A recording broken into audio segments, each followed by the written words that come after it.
Naglabas ang opisyal na pahayagan Department of Education Schools Division of Davao de Oro kaugnay ng insidente kung saan sinuntok ng dalawang estudyante ang isang guro noong July 27.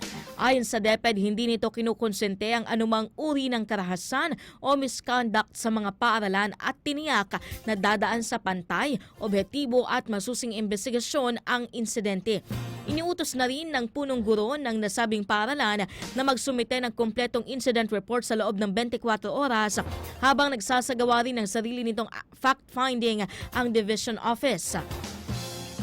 Samantala, binigyan na ng guidance at iba pang kinakailangang assistance ang mga estudyanteng sangkot habang tiniyak din ang suporta sa guro habang isinasagawa ang investigasyon. Nanawagan naman ang DepEd Davao de Oro sa publiko na hayaang maipagpatuloy ang investigasyon at iwasan po ang pagkalat o pagpapakalat ng mga hindi peripikadong impormasyon habang hinihintay ang opisyal na resulta ng investigasyon.